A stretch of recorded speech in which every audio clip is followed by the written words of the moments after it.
Hey guys, welcome to my channel, So Ashley. Today we're going to restock my closet with some basic staple garments for the new year. Stuff that will go with the changing trends throughout the year and hopefully last me a long time. So let's get this video started. So I started off making the patterns, and the first thing I did was copy this tank top that I liked the fit of. And I just traced around half of the front and the back so that the pattern would be cut out on a fold. And I just went back in and cleaned up the lines with a ruler.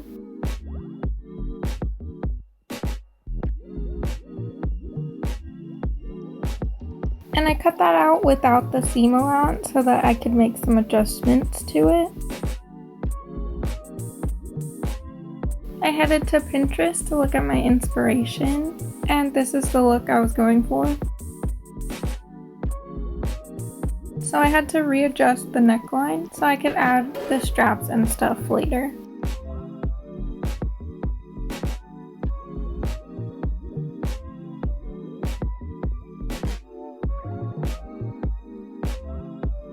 And here's what it looked like after I added the seam allowance. The next pattern was this long sleeve knit top that had a good amount of stretch in it. So I did the same thing with this one, folding it in half and tracing around the front and the back. The armhole was a little bit trickier with this one because it had sleeves. I also added a little bit of length to this one since it was cropped and I wanted to be able to tuck it in. And this one I added the seam allowance before cutting it out, since I wouldn't be changing any of the style lines.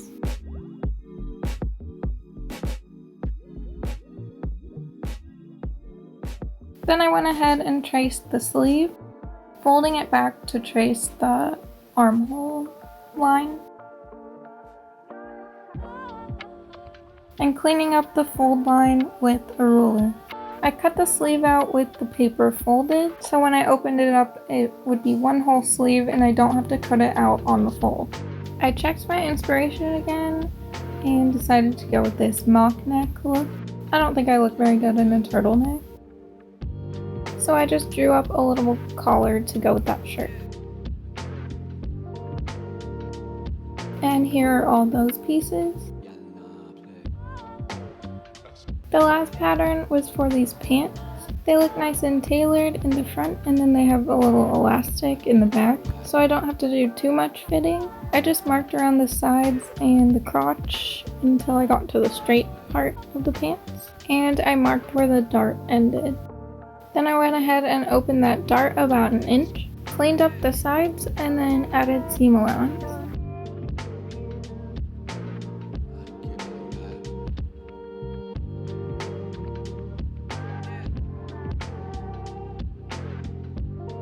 And I did the same thing for the back of the pants as well. I also had to make a couple of facing pieces and pocket pieces.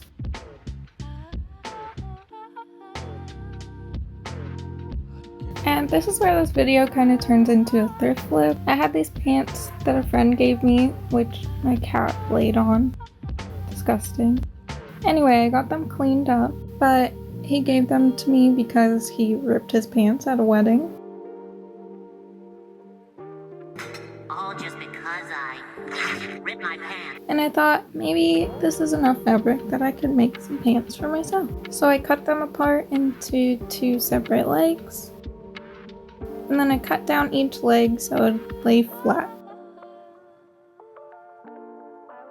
And then I thought I could use this zipper. So I seam ripped that. And I can't believe how many layers they put in men's suit pants waistbands. And then I was ready to cut out my pattern pieces when disaster struck. And I realized there wasn't enough fabric to make pants, only enough to make shorts. Well, I wish I were dead. Anywho, I cracked on anyway and decided that making shorts is probably a good idea for a prototype before I start making pants. And I do have a lot of these trendy tailored shorts on my Pinterest, so why not? So I cut those pieces out, and these are all the pieces that I got out of those pants. I pressed everything before sewing, and I got my pocket pieces cut out. And the first thing that I did was sew the darts. I measured and marked where the dart should end with a pin. And I sewed, making the stitch length shorter as I got closer to the end of the dart.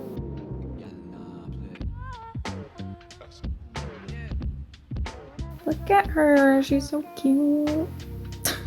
Moving on to spoiler mistake number 1. I couldn't figure out where I wanted the pocket, so I decided to put it all the way at the top for some reason, just leaving a little bit of seam allowance for the facing.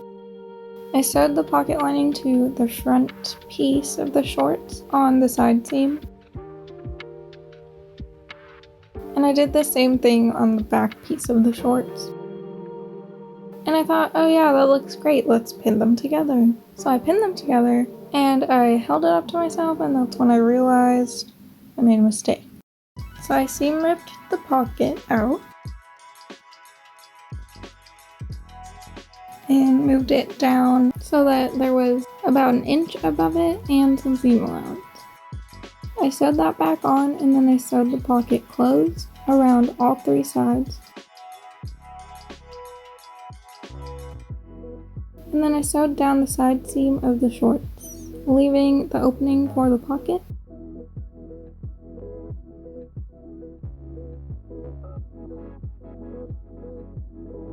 Then I pressed the pocket to sit on the front panel of the shorts. And I trimmed the hem so that it was even. Next, I sewed together the center back seam.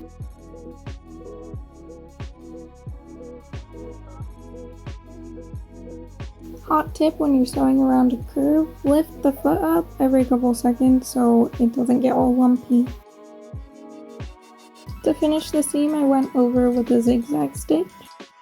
And then I sewed together the center front, leaving the opening for the zipper. The last thing to do to make it look like shorts was sew the crotch together. I made sure the seams were matching each other, and then put that baby through the machine. And I did the same thing to finish the edge with a zigzag stitch. Feel free to drink every time I say zigzag stitch. Now onto the hard part, sewing in the zipper. I was going to copy this weird flapped zipper. It has this facing flap, and one on the front too, with stitching to make it look wider than it actually is. So first I sewed one side of the zipper on like normal.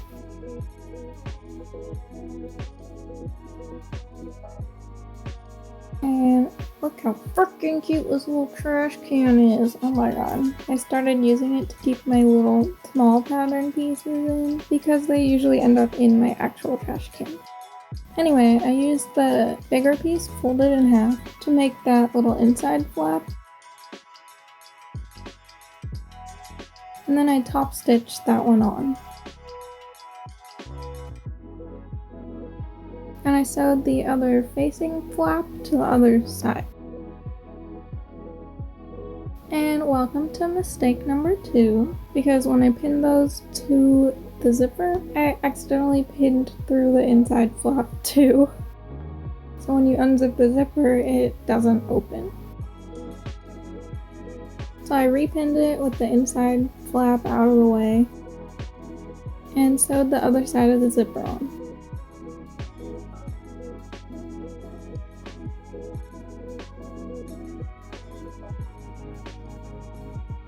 I flipped the shorts right side out, and here's how it looks.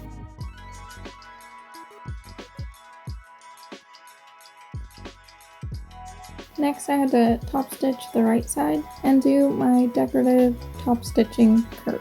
And I've never done a zipper like this, so I was pretty happy with how clean it turned out, and without instructions. After that, I pinned on the waist facing and sewed that on.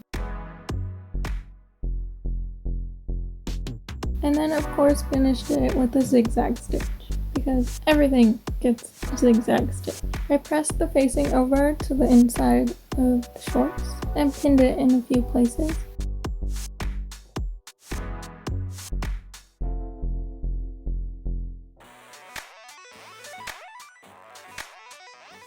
And then I top stitch about 1/8 inch from the top.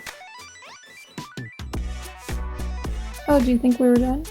No, we have to add elastic now. I copied the length of the elastic from the pants, and I sewed each end onto the side seams, tucking it underneath the facing.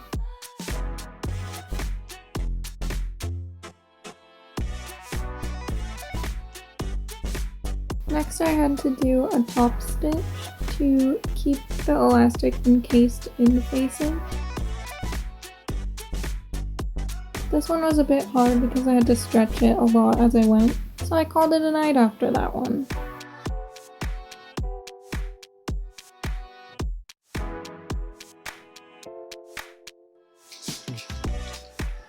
Alright, today's the day we get to finish these shorts. But I have to make a buttonhole. And the hem, which I already pinned, so it should be pretty quick, but I'm scared to do a buttonhole. Oh god. So I pulled out my whole bag of buttons and dumped it on the table and went through carefully judging each button. And then I found this pretty little thing, and I tried my best to put it in the buttonhole foot.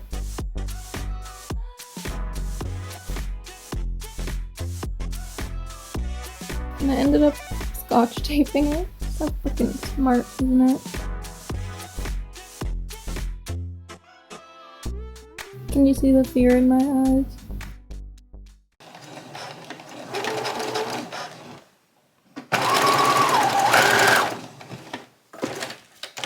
Why?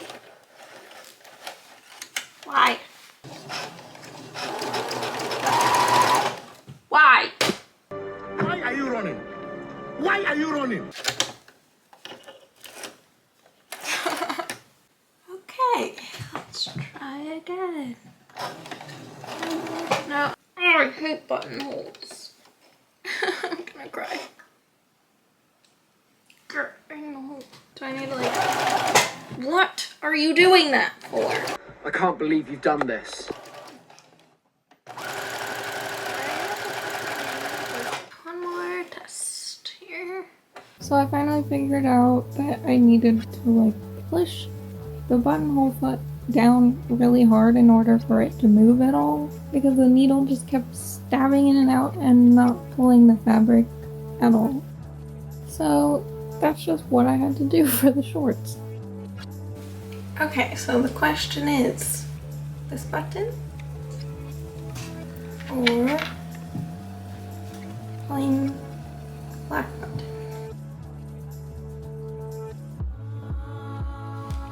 We only have hand sewing left.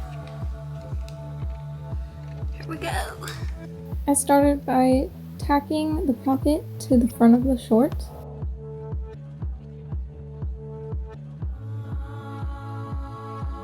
And then I started pressing the hem and then hand sewing that. Of course, after zigzag stitching it. Somebody buy me a serger already, because this is getting out of hand.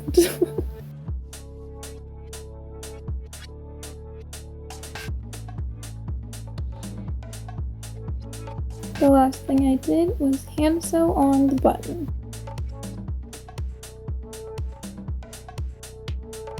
And the shorts were done. Moving on to the long sleeve, I used this kimono sleeve sweater thing that my mom gave me as a hand-me-down. It's super stretchy and soft and luxurious. I cut open the side seam, which included the sleeves, and I fit my front and back pattern pieces on either side of the body, cutting them out so that the ribbing pattern was vertical.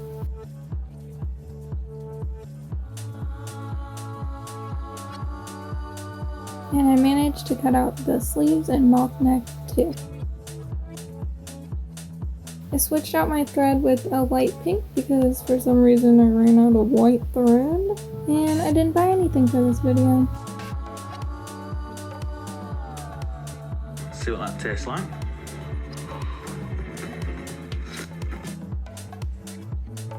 The two tops were at least 10 times quicker than the shorts. All I did for this one was sew together the shoulder and the side seams. And in case you're wondering, all of my pattern pieces that I made were 1/2 inch seam allowance.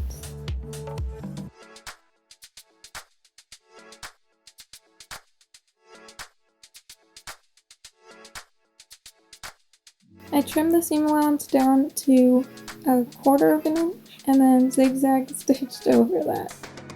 The sleeve ended up having 2 seams because the original sweater that I cut had 2 seams in the sleeve. I pinned the sleeve to the armhole, right sides together, matching the seams together.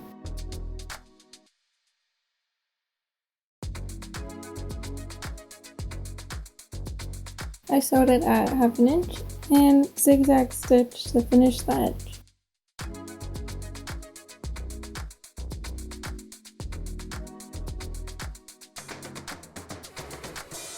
For the mock neck, I sewed the 2 ends of the rectangle together, then opened up that seam and folded it on itself.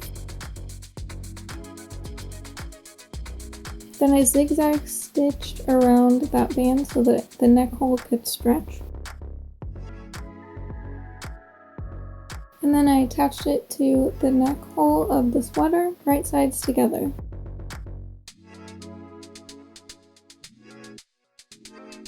And I didn't hem anything, so that was it.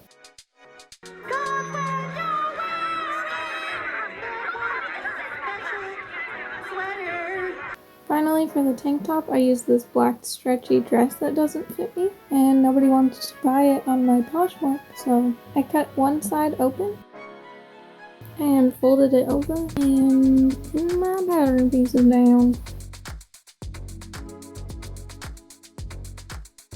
Am I the only one that's a bent pin hoarder? Not this year, I'm throwing those things away. So I cut out the front and then I cut out the back, and those were my only 2 pattern pieces.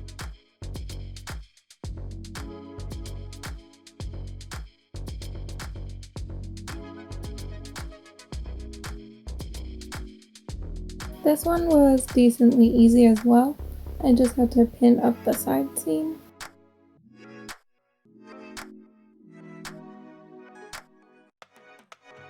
So I pulled out my sewing machine one last time.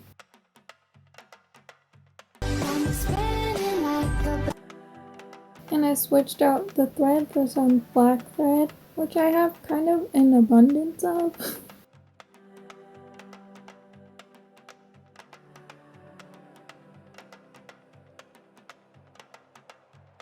I sewed up the side seams at 1/2 an inch.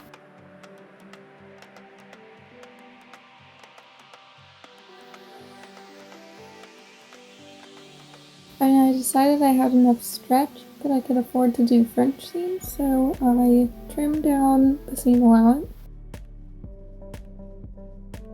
and flipped the top the other way. And sewed down the side seam again to make a little French seam.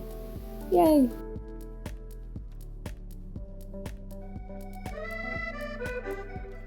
The hard part for this one was figuring out how long to make the straps because they went all the way around the armhole.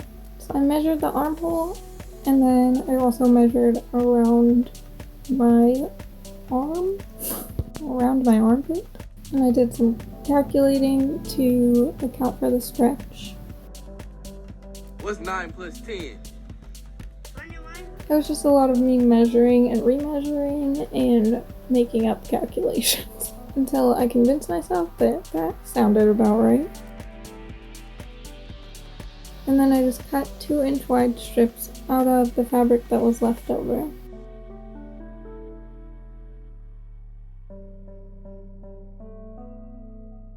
And I stored them in my trash bin, of course. The neckline was a lot easier because I just had to measure what was there and maybe take a half an inch out, and same with the back.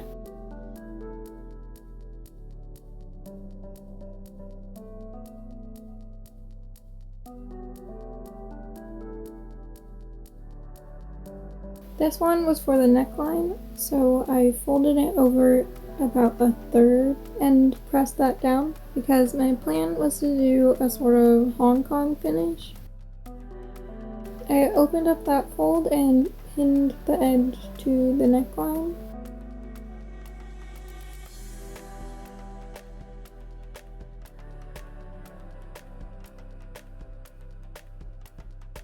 And I started sewing, and welcome to mistake number 3, I think, because it wasn't stretching. So I had to go back and change it to a slight zigzag stitch to keep the stretch of the fabric. Then I folded it over and pressed it,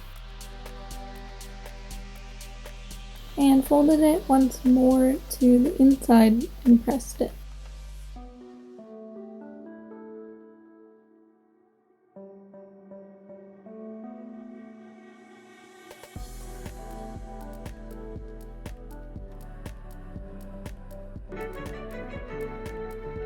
Then I stitched in the ditch on the front using a tiny zigzag stitch, which was really difficult, so I went super slow, but it turned out pretty clean. To finish it, I pressed the binding down to try and cover some of the stitching better. And then for the armhole slash strap, I just folded the binding in half and pressed it like that.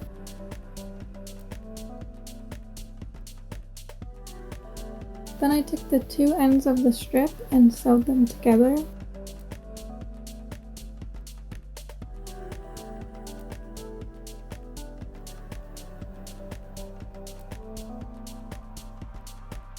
Then I folded it back up and pinned it to the armhole, raw edge to raw edge.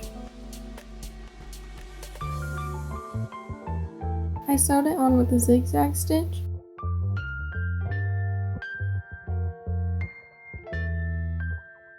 And then pressed it right sides out.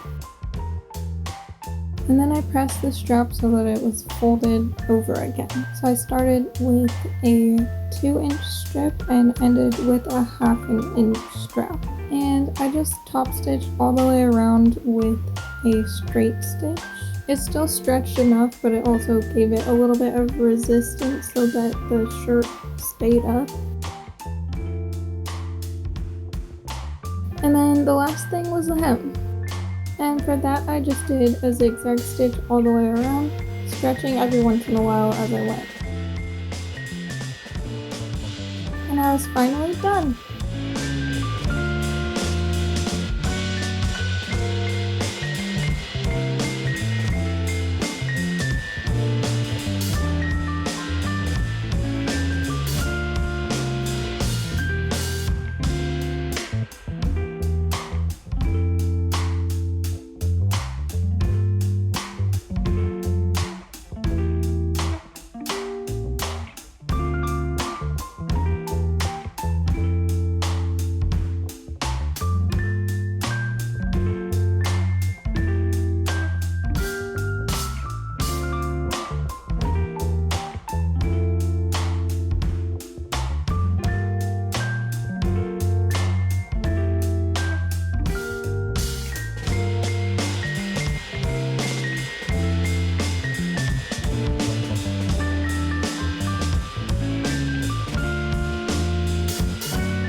That's all I have for you guys. Go check my channel for other thrift flips.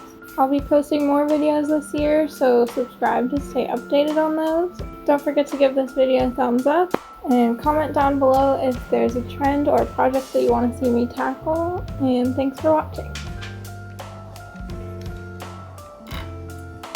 Ah! of a bitch. Ah, that was hard.